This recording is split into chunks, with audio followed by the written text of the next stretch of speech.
Ligartis est une coopérative pour les artisans du bâtiment, voilà, qui a un peu plus de 50 ans aujourd'hui. C'est une coopérative où dans les activités, on retrouve tout ce qui est plomberie, chauffage, sanitaire, électricité, et aussi la partie couverture et carrelage. C'est relativement large au niveau des activités. On est situé dans les Pays de la Loire. Nous avons 420 artisans adhérents à la coopérative, sur 3 départements essentiellement, donc le Maine-et-Loire, la Loire-Atlantique et le sud de la Mayenne. D'accord. Voilà. Donc l'objet de la coopérative Ligartis, c'est d'accompagner le développement des entreprises artisanales sur leur territoire, sur leur localité. Voilà. Après, Ligartis, elle n'est pas toute seule. Donc, je vous parlais des artisans, il y en a 420 qui se sont rapprochés de Ligartis. Et Ligartis s'est rapproché d'une autre coopérative, qui est notre groupement qui s'appelle ORCAB, l'organisation des coopératives d'achat pour les artisans du bâtiment, dans les métiers du bâtiment, alors que ce soit le gros œuvre, la partie charpente, menuiserie, et puis donc le troisième volet qui est tout ce qui est second œuvre, donc le chauffage, le sanitaire, l'électricité, entre autres. Voilà, donc notre groupement, comme je disais, représente les 38 coopératives et fait 1,2 milliard de chiffre d'affaires. Ligartis, on devrait clôturer cette année à 78 millions d'euros. Voilà. Des évolutions depuis ces 2 dernières années, là, après Covid, relativement importantes. Je dirais que les gens sont restés chez eux pendant cette période, en partie, hein, et donc ont voulu réaménager leur habitation. Et donc, c'est ça qui aussi nous aide, en complément des efforts au niveau du gouvernemental qui font que la transition énergétique, nous, on est en plein dedans. La sobriété, moi, je peux la définir d'une façon assez simple. C'est que on doit pouvoir réaliser son travail ou ses activités au quotidien sans être dans l'extrême. Voilà. On n'est pas obligé d'avoir du plus que plus. Voilà. On peut travailler ou vaquer à ses occupations tout en ayant un niveau de consommation raisonnable. C'est comme ça que je le vois. D'accord. Après, on a toujours fait attention alors au niveau de l'entreprise, et les salariés sont aussi fortement impliqués. On fait attention à tout comme si c'était chez nous. Voilà. C'est pas parce qu'on est dans l'entreprise qu'on ne doit pas faire attention. Donc, on fait attention pour couper la lumière quand il n'y en a plus besoin. On éteint l'ordinateur en fin de journée quand on s'en va de notre poste de travail. Ça va même jusqu'au choix de la restauration. Vous voyez, ça va même jusque-là, où on va pouvoir faire des réunions et passer un moment convivial avec différentes personnes qui sont invitées à ce repas. Mais on ne va pas être dans l'extrême du repas. C'est une culture, c'est un peu du quotidien qu'il faut avoir en tête. Il faut toujours y penser. Sobriété, oui. Je dirais qu'on la travaille, oui, avec les ressources humaines.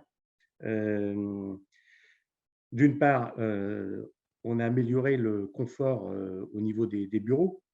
On a redimensionné les bureaux pour avoir des espaces un peu plus importants. On a des murs anti-bruit. On a travaillé avec des acousticiens là, pour avoir un rendu le plus parfait possible. Après, c'est aussi, là, on est en train de travailler sur le tri des déchets. C'est vrai que les salariés, ils sont assez demandeurs de trier les déchets comme ils le font chez eux. Donc, c'est vrai que la frontière entre la vie pro et la vie personnelle, elle a tendance à se réduire.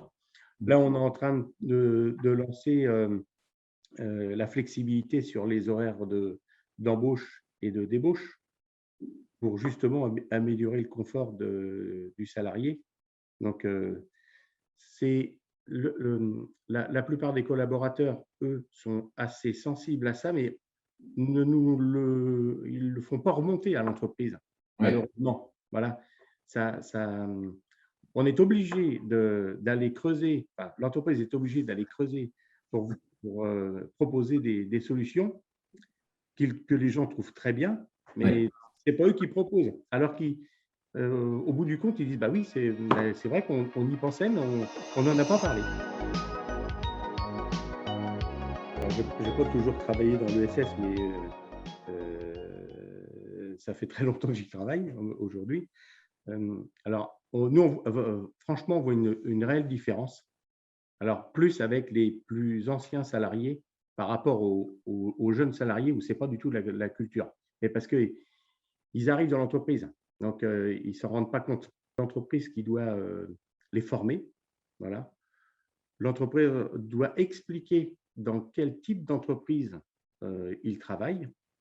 Et généralement, on va donner du sens, voilà, au travail de la personne. Et c'est comme ça que le déclic se fait et qu'on apprend à travailler ensemble, à partager et à amener un service auprès de notre artisan qui est sociétaire de la coopérative, hein, par définition, mais on est donc dans une coopérative. Donc, on n'a plus la relation client-fournisseur. Voilà. Donc, moi je le dis souvent, on est condamné à vivre ensemble. Mais c'est une bonne condamnation. Et c'est là que le rapport humain, que ce soit avec les collègues comme avec les adhérents, eh bien, il devient différent par rapport à une entreprise classique. Le milieu ordinaire, ça n'existe pas du tout. C'est du tout, parce qu'on n'est pas sur les mêmes valeurs du travail. On est sur de la rentabilité dans les entreprises classiques. Et globalement, ça s'arrête là. Voilà. Alors, je ne veux pas dire qu'elles sont toutes, il ne faut pas les mettre toutes au même rang, mais quand on est dans le milieu coopératif, les salariés choisissent dans l'entreprise dans laquelle ils veulent travailler. Et il y en a beaucoup. Voilà. Alors, plutôt les postes de cadre et puis les postes d'agent de maîtrise, on va dire, qui ont généralement un sens un peu plus aigu sur l'ESS. Voilà. Et donc, ils rejoignent la coopérative parce qu'ils ont fait des années dans d'autres types d'entreprises et ils ne s'y retrouvent pas.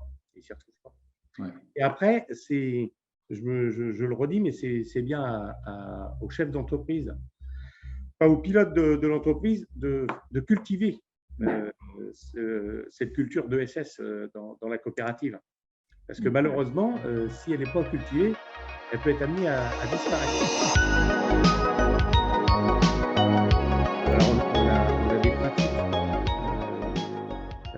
Je vais prendre pour exemple, là, quand on va refaire nos locaux sociaux, eh bien, il y a un questionnaire qui va être envoyé, qui va être partagé avec l'ensemble des salariés. Voilà, donc ça, c'est une pratique qui est assez répandue chez nous. Donc ça, c'est en amont. Ça, effectivement, c'est une pratique horizontale où on consulte les salariés avant d'imposer, enfin avant de mettre en place. Avant de mettre en place, voilà, pour que ça colle au plus grand nombre. Et c'est ça. Ouais. Mais c'est vrai qu'après, on n'a pas de…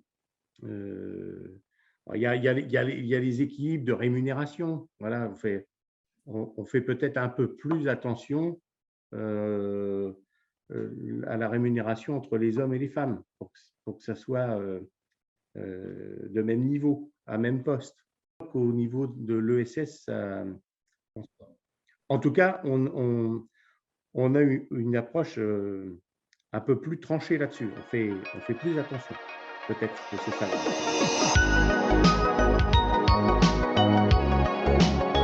Alors, on a quelque chose qui est particulièrement vrai aujourd'hui et qui, je pense, est en train de monter quand on dit que les 77% des salariés français déclarent qu'il est important que leur travail soit en accord avec leurs idéaux personnels.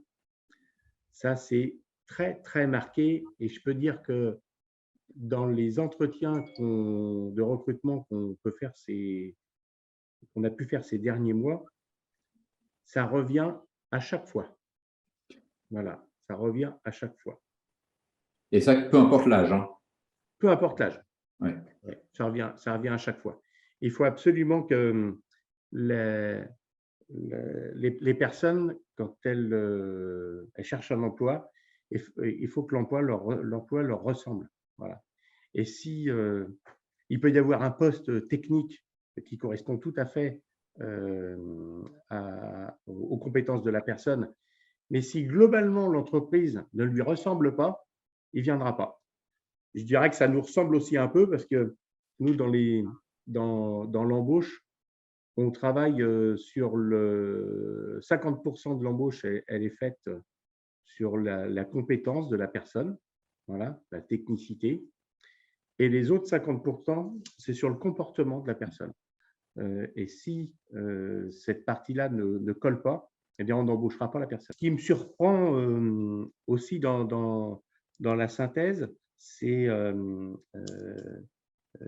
ce qui est pratiqué à l'échelle individuelle, où on dit que 84% des salariés français considèrent avoir un comportement sobre dans leur vie personnelle.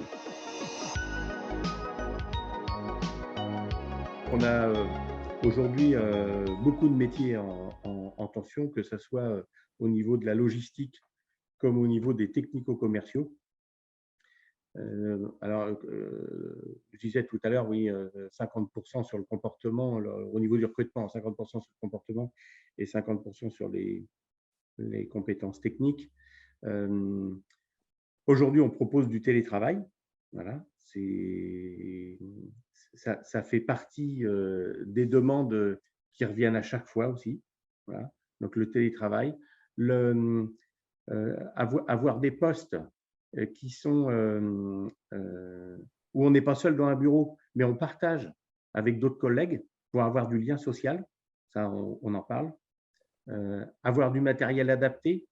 Par exemple, en logistique, on a beaucoup de produits où il y a qui sont relativement lourds. Donc, faut s'adapter, faut adapter le matériel aux charges qui sont lourdes. Donc, on met des moyens aussi là-dessus et qui fait que le salarié, on est proche du salarié, quoi. On va faire attention à la personne. Après, on propose des activités. Je vais prendre par exemple pour la logistique, où le matin, avant de commencer à travailler, pendant 10 minutes, il y a des exercices d'étirement. On commence à réchauffer le corps avant de commencer à travailler. Et ça, c'est des éléments dont on parle au moment du recrutement et qui ont un attrait pour les futurs employés, surtout dans les jeunes.